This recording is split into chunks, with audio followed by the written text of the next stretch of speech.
Tom and Jack from Cultaholic. You need to check out the Cultaholic podcast this morning because on the new Daily News podcast, I get offered out for a fight by the Bushwhackers.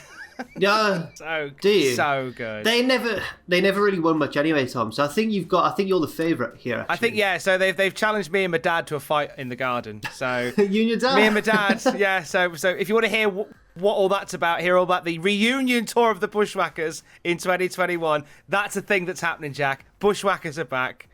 Bushwhackers are back. I think that's the best news I've heard all day. Is there any more news at all that could top that? We'll give you some wrestling news now.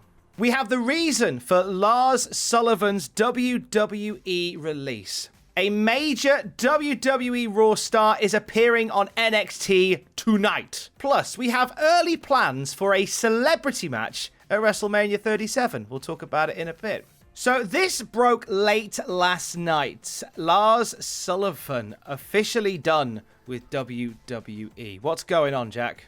Well, according to PW Insider, this actually happened last month, but he was sort of quietly released and nobody really knew. But now the news is just breaking. So yes, PW Insider say that he was quietly released in January, and the company, WWE, has confirmed to PW Insider that he'd been let go. So he last appeared on WWE TV on October 23rd, 2020, and it's been a very rocky road, I think it's fair to say, for Lars Sullivan, from reports of anxiety attacks to those message board posts that surfaced where he had a lot of controversial beliefs. And yeah, it's just never been smooth sailing, has it really? Not at all, no. And we found out via PW Insider that he's no longer with the company. Now, there was some speculation as to why he was gone from the company. And the first thought was, and the first rumblings was, because it's the old cliche of creative having nothing for you. But that's actually not the case, is it, Jack? No, apparently, according to, well, I think it was Dave Meltzer who was saying this, and a few other news sources as well, they sort of contradicted that story and said, no, actually, Vince did want to push Lars, he wanted to work with him, but apparently he wasn't showing up to TV tapings, so there's still quite a bit of mystery regarding this story and regarding why he actually was released. There's been so much, as you say, like such a rocky road for Lars Sullivan, and so much has gone down behind the scenes with him. There's been talk of inappropriate messages being sent on Instagram, and as you say, those messages on bodybuilding forums from a while ago. Do you maybe see a point, and maybe it's too early to discuss this, but with so many people with rocky pasts have ended up back in the company, do you think Lars Sullivan will be back? It's hard to tell. I think the thing in his favour, I suppose, is that he's got a very classic old school heel look and size, and Vince McMahon might like that. And often it seems like, people we thought would never return to WWE return purely because of the opinion of one man, and that is, of course, Vince McMahon. So I think it just all rides on whether Vince likes Lars enough to do so, and indeed whether Lars wants to, because obviously if he's not been turning up to TV tapings, if that is true, then that would imply that maybe he just doesn't want to be a part of the industry anymore.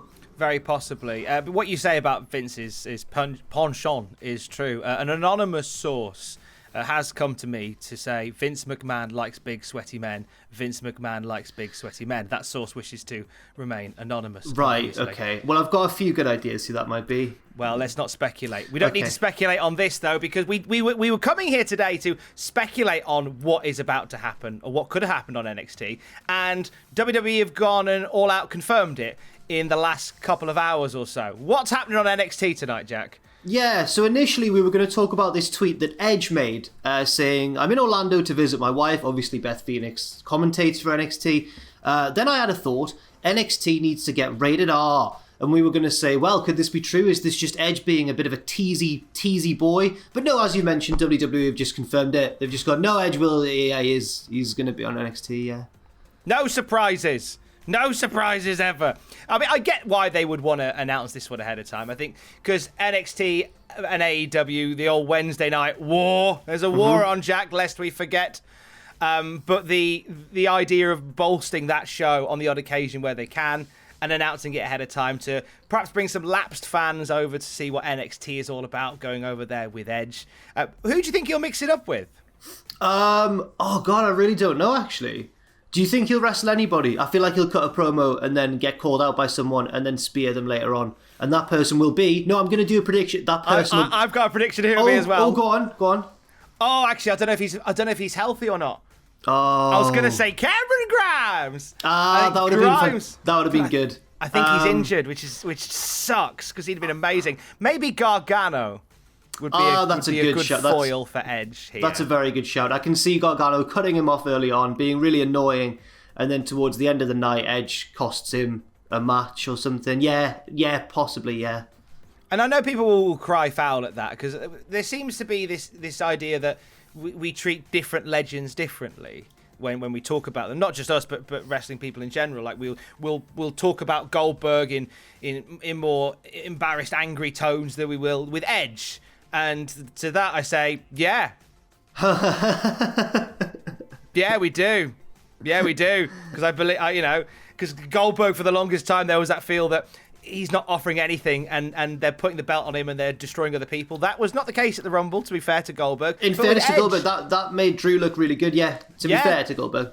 But with Edge, there is this vibe about him that he's there to do some good, to bring some lapsed fans back in and to work with younger talent. And I'm more than down for seeing more of that. And why not maybe start some balls rolling on NXT tonight? He's not the only one from the Raw roster who's taking a cheeky look at the black and gold brand, is he, Jack?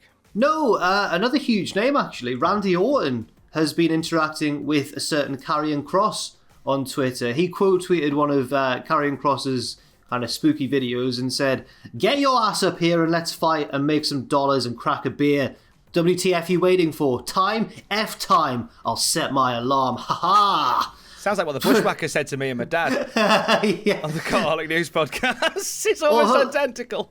All I can see from this, well, two things I can tell from this Randy Orton tweet is, one, he really thinks that Karrion Kross is good and worth interacting with and possibly having a match with in the future. And two, he doesn't really understand Karrion Kross's character by saying, "Why you waste your time for with all this spooky nonsense? Let's crack a beer and make some money, yo." That's not really Karrion Kross's thing. But, never mind. Fallen Prey, more like IPA, am I right, Karrion? Hey, get up here, you cheeky so-and-so.